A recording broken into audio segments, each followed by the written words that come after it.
I'm going to repeat it because I love it. We're not focused on what price you can afford. We're focused on what monthly payment you can afford. And in this market, especially with days on market being longer, there are more and more opportunities for structuring a deal so that it works for your buyer and so it is more affordable. Welcome to the HyperFast Agent Growth Show.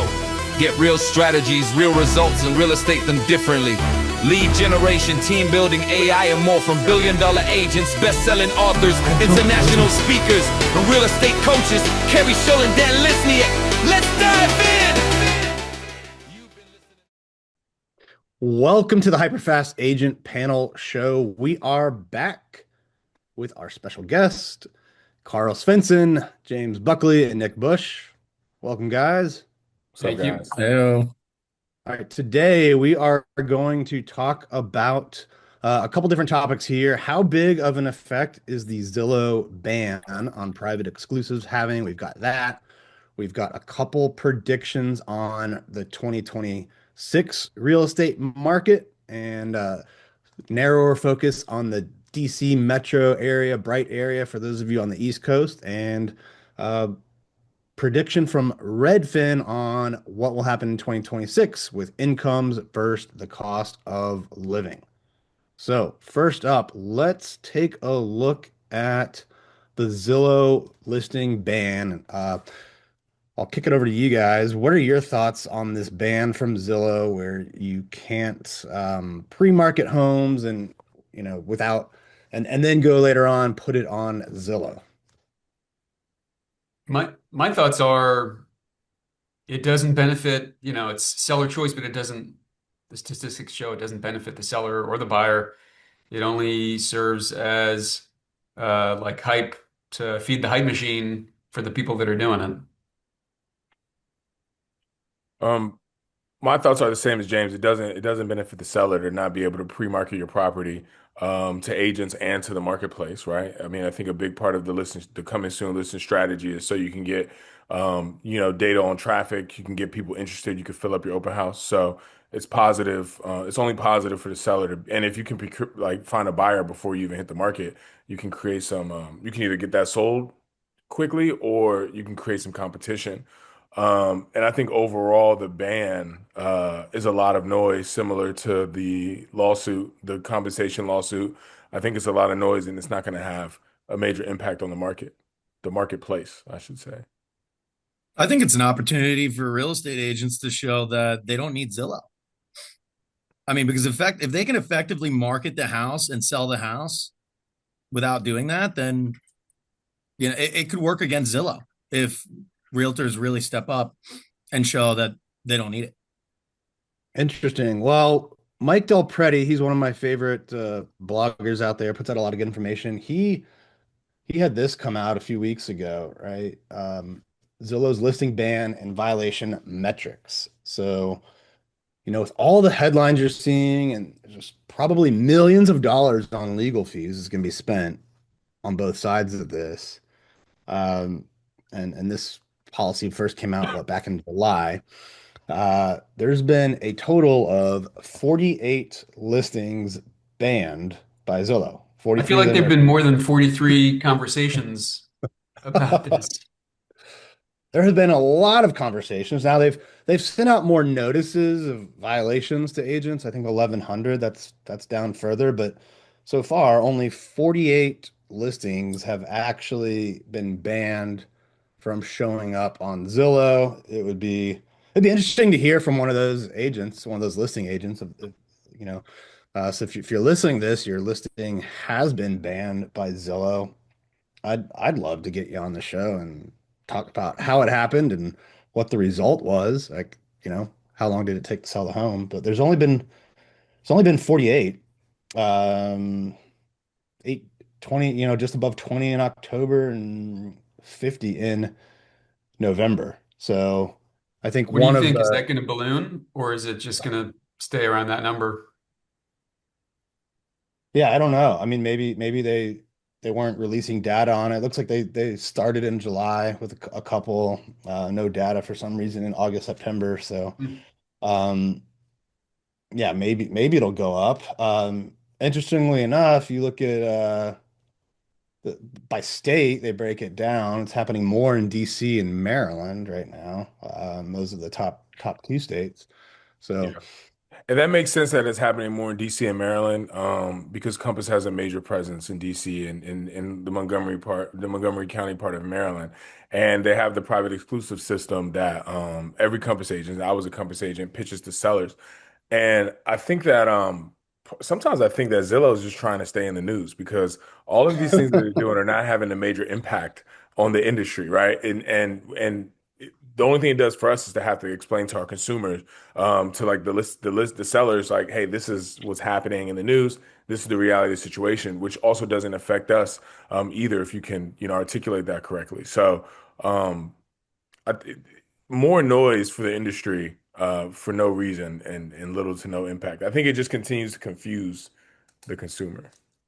well, here's another interesting graph. This just shows the disparity between what actually happens, and I think this is true in a lot of areas in life, right? What actually happens versus what people think actually happens. And so Del Preti did a survey here, and the question was, how many listings has Zillow banned? He's got different categories: 1 to 50, 51 to 250, 250 to 500, or over 1,000. Half the respondents, 49%, picked over 1,000. But they thought over 1,000 listings had been banned. Um, Only 20% picked 1 to 50, which was where the truth was, right? But so you see this huge disparity between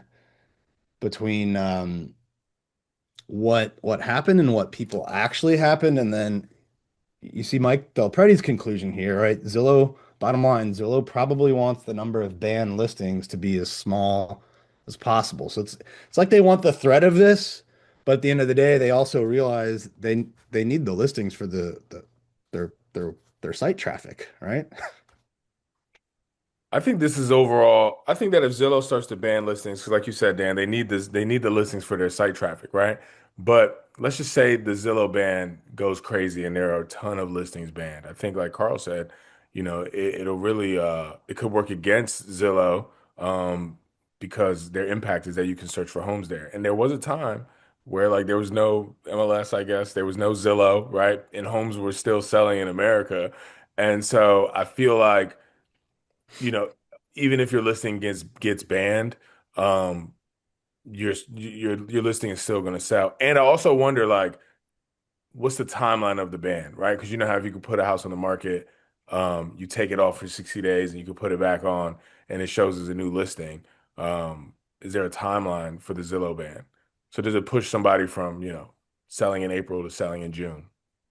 I don't know if there's a timeline. I know if the seller relists with a different brokerage, uh, Zillow will allow that brokerage to list it, and have it shown on Zillow, right? So there's that. I don't know if there's a timeline where they can pull it, not have public marketing.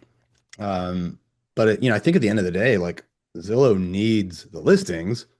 The other interesting aspect is the vast majority of homes that go into any brokerages, private exclusive or off-market program, like it's like high 90% of them actually end up selling on the MLS. All right. So I think both sides in this kind of need each other in a way. Yeah. I mean, I think just to piggyback on that is that your buyer for your house is most likely going to be a pre-approved buyer working with a real estate agent that has access to the MLS anyways. Um, and you can send your agent homes that you saw on Zillow. You can serve open houses that homes you saw for homes you saw on Zillow. But if I have a buyer that wants to buy a house in DC and the house is not on Zillow, but it's on the MLS, they're still going to have access to that property.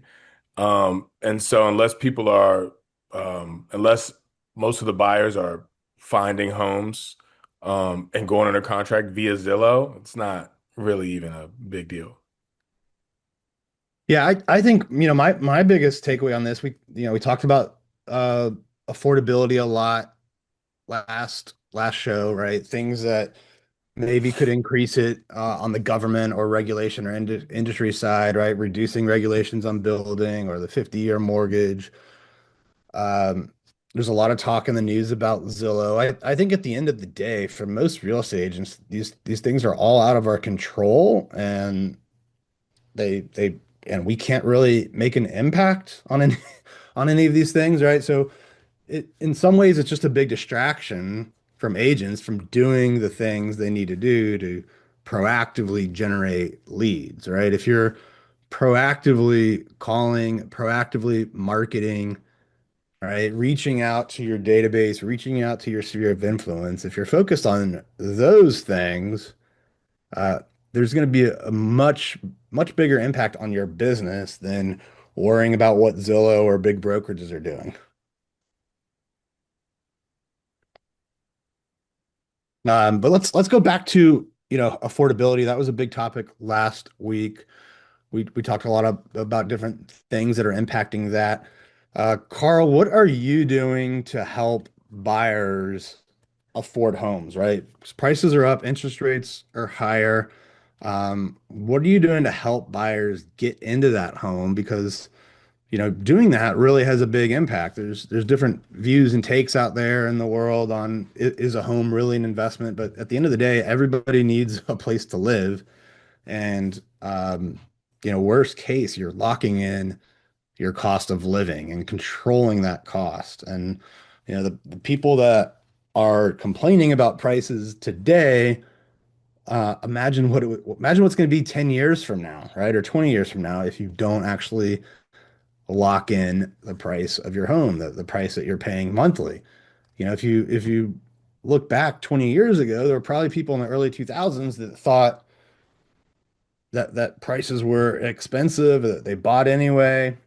Maybe they've owned that home or traded up into equivalents over time, but 20 years into home ownership, they're in effect, they're still paying you know, 2002, 2005 prices, right? So imagine if those people didn't do that. Well, fast forward it, right?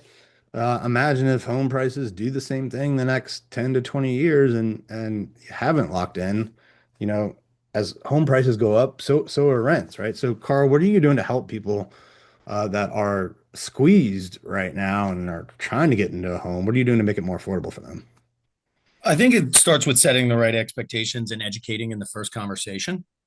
And my main goal as a lender is to increase the perception of how much somebody can afford, because ultimately, the higher we're selling a monthly mortgage payment, not an interest rate, right? So the higher the monthly payment is that somebody can buy in on taking on as a buyer, the easier it's going to be for their real estate agent to be able to find them inventory that meets their needs. So the first part of my conversation is really three-prong approach. First thing is talking about how the mortgage interest as a deduction on their taxes is going to increase their tax refund. So, I talked to buyers last night. Their comfort payment was like $3,500 a month with $80,000 down payment. That put them around $560,000. Educated them on how at their loan amount, they're probably going to see on average between $5,000 to $6,000 more back on their taxes. They save all that money. That's almost $500 more per month, meaning that a $3,500 mortgage payment is really equivalent to a $3,000 rent payment, right? So like if it's a $3,500 rent payment, you're comfortable saving that extra money and taking on a $4,000 mortgage payment. So by educating them on how they're going to get that extra money later, if they save that and use it wisely, then instead of a realtor being able to look for a house for $560,000, they can find a house for around $620,000. And how much inventory is available for them is much greater. The second approach is educating them on what's in their control. Because a lot of the times people have unrealistic expectations.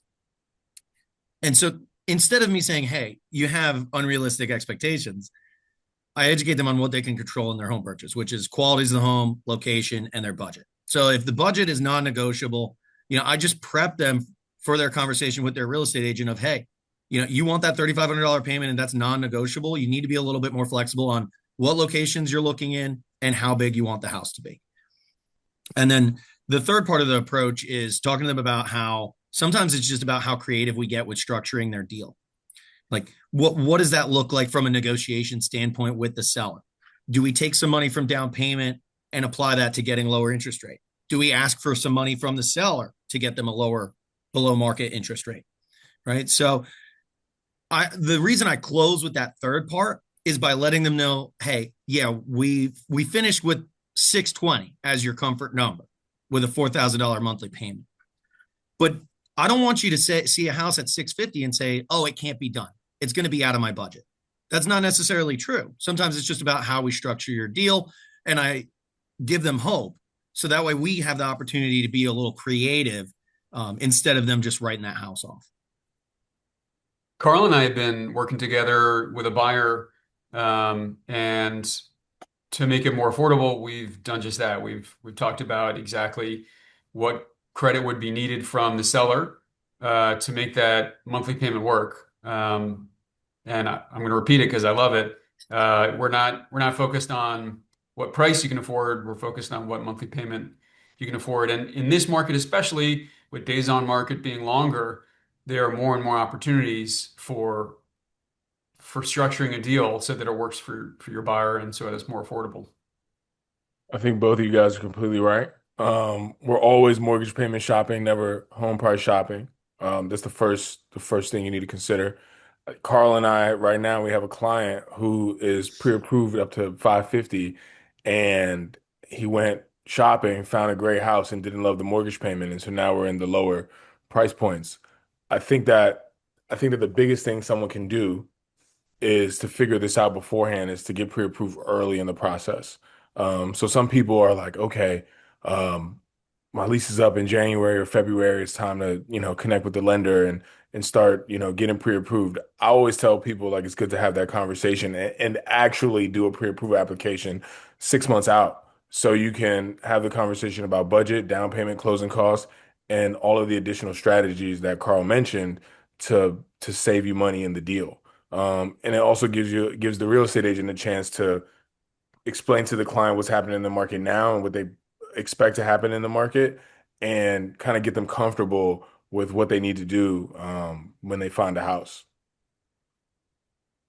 Yeah, I think early in the process is better, and of course, like you don't want to show them a bunch of houses that are 600, 700, and then they start to look at the numbers and like, oh, I really only want to pay something that's 500, right? So getting that done up front, I think, is key. What else are you guys doing to help buyers right now and move them off the hurdle? I think one thing is setting expectations and actually what I really mean is helping them see the right perspective, right? Like that monthly payment is high now, but if you don't buy a home or that home or another home, it's going to be worse next year. And so, like, if you don't want that monthly payment, then let's figure out what monthly payment we can make work for you so that you can get on the ladder, right? And then, in a couple of years, you're not left behind. You've got equity that's built up because of the home that you did buy. Um, and so instead of having people just give up forever and never build wealth with property, um, helping them see like the full picture, not just this house, this monthly payment. There's always another option. I think you got to kind of call people out sometimes on the things that they're on their misconceptions and the weird way they're thinking about things. So I had a client yesterday, a buyer who reached out to me in July and was like, "Hey, I want to buy a house. I'm gonna buy all cash." I'm like, "Well, why are you gonna do that?" Right? And he's like, "Oh, I'm gonna pay this. I want to pay this." Boy, he was gonna put a big amount of cash down on like a small condo, $225,000 condo. He's like, "I want to put $150,000 down." It was like, well, why would you do something like that, right? He's like, oh, because I want to pay it off and then move on to my next property, right? And it's like, well, is a paid off property really like the move, especially if it's a condo? Like you could use that $150,000 over a bunch of, over a few properties, right? And then he didn't do a pre-approval application, reached out to, but told me he'd be ready in December, so I followed up. He's like, oh, I'm waiting for interest rates to go down. So I asked him, like, well, what interest rate are you looking for? Like, what does that mean? Like, what does that mean? You want interest rates to go down? Is that 6%, 5%, 4%? And then just explaining kind of what James is mentioning is like, okay, like let's sit on the sideline then. And I think the math problem I've been telling people is like, yeah, okay, let's wait for the home prices are here now. Rates will go down, maybe, hopefully, right? And the home prices will go up, so you'll lose then. So it's like, do you want to do you want to lose now or do you want to win now or do you want to lose later? Because the reality of the situation is I work with a bunch of move up buyers. And so the conversation they've been having is like, hey, should we wait for rates to go down so we can sell our house then for the most money, or do we buy now? And I'm like, we should definitely buy now. Just make out on the exit what you need, right? Like sell now and then buy your next home like when everyone else thinks it's not a good time to buy, so it'll be less competitive. And then when the market goes up, you'll already be in the home you plan to be in for 10 to 15 years. So you'll get all that And you'll get that all one's that going to have equity up more front. upside potential because it's a bigger, more expensive home. Yeah, exactly. So you have to educate people. I think we're more in sales than in education. So you have to educate people and you have to call them out kind of on like the ways they're thinking about things and like how it's BS sometimes. Couldn't Well, agree that more. that, that kind of ties in interestingly to this article. I think it was Redfin put it out. It was in Fortune. Great housing reset is coming. Income growth will outpace home price growth in 2026. Redfin forecast. So they're saying that we're in this time period where home prices are high and they're not thinking that that will continue along with income growth. So they're saying income growth is going to outpace home prices, right? So homes are going to get more affordable by people making more money, and that will happen at a faster rate than the actual price of homes going up itself. So I think for some people, like it will be a stretch now, um, but it'll make a lot of sense in the future because down the road, 3, 4, 5 years from now, if incomes finally overall are where they need to be, home prices will go up at a faster pace, or if rates drop, right? If rates do drop, any benefit you gain from the rates is just going to be lost in the home prices going up, right? Because capital is just getting cheaper, and so Yes. that'll artificially drive the prices up. I think people definitely, would love to make more money and not have to pay more for houses. I think that's a great article. I don't know really like the economists and how they figure that that's going to happen. Um, for me, I think that I'm trying to figure out like, okay, we're so low inventory. And I think the explanation we give for being so low inventory is that a lot of people have, 3% or sub 3% interest rates and they're not selling. And we assume that a lot of those people that maybe need to sell will sell if rates ever hit 5%. Um, but the inventory is tight right now and homes aren't selling, 10, 15,000. There aren't 10, 15 offers on each house. So I kind of wonder if people have kind of shifted and decided to like settle in and only buy a new house if they absolutely need to. I don't know if people are actually making moves, which I think, if the market is not as competitive as it is, then kind of home prices won't go up, right? Because don't you kind of need, some competition and higher sales for that to happen? So if you could just like sit in your house for 7 to 10 years or longer until you make more money, and if the home prices didn't go up significantly, I guess that kind of becomes true. I don't know. I'm in the weeds, I think, on the thought process. Well, let's look real quickly at what Realtor.com put out, and then we can all kind of talk about 2026 and predictions here. So they are forecasting mortgage rates to be about the same, 6.3 on average, 6.3 year end, so not much change there. Relatively small appreciation on price, 2%. They are That's really calling, small, 2%. yeah, they are calling for a 9%, 8.9% on existing home for sale inventory. So more homes on the market, right? Existing home sales total 1.7% increase. So they're saying 4.13 million that will end the year this year at 4.07 million. That's still down a lot if you look at the 2013 to 2019 averages, right? 5.2 million homes are sold a year was the average for those 6 years. Then it dipped to four, just under four. And you kind of see it right in this chart more. So this is every year how many homes are selling. Like it was above 5 million every year going back to 2015, got up to over 6 million home sales. That was the record year in 2021. And then you see the big drop off, right? Back down to 5 million and then right above four at four. So they're predicting for, small increase there, but it won't be the same in every market because you can dive down. This is the bright MLS stats, right? Again, they're calling for you know, a smaller change US wise than bright. And then you can look at the different areas in bright MLS, like Philly metro area, they're saying is going to go up 10.8%, Baltimore 9.6, Washington DC 7.8. So different regions, different, real estate is local, right? Different areas uh, will have different trends. And, I think next year as an agent in the US, you should probably expect more home sales, maybe 8 to 10% more, depending on which market you're in. Um, and we should all hope for that. I think it'll be an overall easier year than this year or the last year was.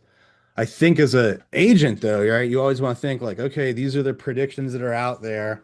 Um, but how should you react and prepare mentally? And I think you should prepare like it will be worse, right? Like prepare for the worst scenario that home sales actually drop again, and hope that they don't. But if you're ready for that, right, you'll increase your market share, right? Just as like there's a lot of agents in the last few years that have actually sold less, but they've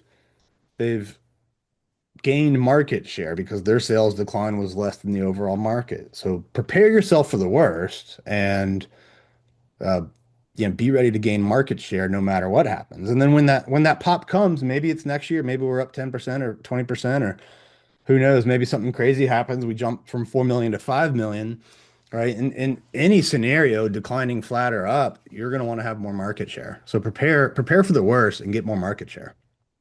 Did they say where they think those home sales are coming from? Because I mean, if there's no interest rate change, which is what everybody feels like is the key factor, then why are there going to be 10% more home sales?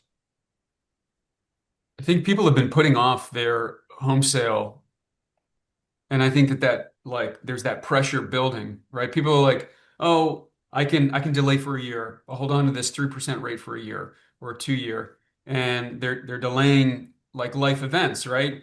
Their kids graduated from high school, they're empty nesters, and it's easy to put off for a year or two, but after a while, you want to live your life and whatever the situation is, it's easy to hold on to that 3% rate for a year or two, but I think we're at that point where there's enough pressure for people that don't want to hold on to the rate anymore and want to just live their life. I think there's enough of that that is pushing past the rates. And people are Yeah, one. settling into the 6% rate. They're Well, I think yeah, there's this delay, right? Like you can only push the move up so long. There's also the trend of the percentage of homes at different mortgages. So you look at this graph here, and you can see going back to 2013, like 30% of the mortgages were above 6%. The blue on this graph is 6%. Um, the green is less than three, right? The lighter blue above it's 3 to 4, then 4 to 5, and 5 to 6. And this graph was the toughest in 2022, right? If you look at 2022, rates popped up to 6 by the end of that year or beginning of next year. And you look at the graph then, and like 20% were under 3, then the huge chunk were between 3 and 4, and only a small amount, right, were above 6. Well, now 20% of homes are 6% and above. Um, but that's and not maturities, right? That's people's decisions whether to sell, right? Or am I well, thinking as, about it as more wrong? people buy homes each year, right? 4 million people are Right. buying homes and getting rates at 6 and above. So This graft is growing back in the favor of having less people locked into those mortgages, right? The amount of people that are between Right. 4 and 5 has declined. The amount of people between 3 and 4 has declined. So I think as that continues to happen little by little every Mhm. year, you're going to get more of that traditional move up activity. So I think there's like relief in that, and people are going to get they're going to get adjusted to the new norm of where interest rates are over time. If we could circle back to your article about income growing faster than home prices, I think that that's really going to be market specific. Like some markets, like in the DC metro area, like Northern Virginia, I wouldn't be surprised if that's like level. Because if we have increased income, we have more people that qualify for mortgages. And if there's more people that qualify, then there's more demand, right? So I guess it depends on how much the income increase is, but in some markets, I see those kind of going hand in hand. Yeah, I think there's a lot of factors that go into that. Overall inventory, days on market, interest rates being high. So, you What know, demographic? yeah, 4 or 5 years ago, like, at a certain level of income, a house at 500,000 was affordable because of the 3% interest rate. So now that extra income growth is going to the interest rate, right? Not just the price of the home, right? Because we're selling monthly payments, right? People are buying monthly payments. So I think that income increase is being absorbed by where the rates are now compared to a few years ago. Yeah, so it's like the lag. They go hand in hand, but there's a lag on one and not on the other. Yeah, the question is, that income growth, is that going to be distributed evenly across um, different age groups, right? Like the first-time home buyer versus, a growth in income in empty nesters or, boomers. Well, I do see more stratification in the overall economy, and so as real estate agents, you got to think like, okay, right or wrong, that's what's happening. Well, elevate your price point, right? Get into luxury more, market more to affluent clientele, right? Elevate your price point. What other last tips do you guys have for agents heading into 2026 before we wrap up here? My number one thing is, sorry, Nick, No, I go cut you ahead. off. My number one thing is don't be passive about it. Go out and find that business. Don't wait for it to find you. One, you're going to feel more empowered and less anxious because you're active. Um, but two, you're not leaving it up to Zillow and whether you're going to be able to, hit your financial goals according to Zillow or according to the market. If you go out and you're making those connections, you're talking to buyers, you're talking to sellers every day. Um, you got to be active about it instead of letting life happen to you. For me, I think you're not truly safe in the marketplace as a real estate agent if you only have one lead generation source, right? You're kind of capped at a ceiling. So you need multiple in case the market shifts, right? Um, but I don't think that agents have mastered the one thing they need to do or that they do well before they move on to the next lead generation source. So my number one advice for real estate agents is take a look at all of the deals that you did this year and be honest about the source of that business and double down on plan to double down on that source of business and add one additional thing that doesn't cost you a ton of money a month. I'd say Yeah, I challenge your people, like challenge all your clients, ask as many questions as you can so you can challenge them to get them to where you want to be, right? From point A to point B, which is a closed transaction. And with that, um, make sure that you always have a good call to action, right? Be like, don't leave any conversation without a call to action from that potential buyer or seller. because without clear direction, they're not going to go anywhere. Yeah, I think too, just to add, like, get around other agents, mentors, whether they're at your brokerage or, podcast, this one, others, and surround yourself with people that, you can learn from, hold you accountable, people that will help pull you forward, and prepare like the market's going to be as tough as this year. I think it's going to get better, but prepare like it won't. All right. Well, thanks guys for joining this week. Appreciate everyone who listened or watched. Please, if you got some value out of it, hit the 5 stars or leave us a review or comment, and let us know what you want us to cover on future episodes. We'll see you next time. You've been listening to HyperFast Agent Growth Show with Kerry Scholl and Dan Lesniak. Real strategies, real results, real estate done differently. If you love this episode, tap subscribe and share with another agent who's ready to grow.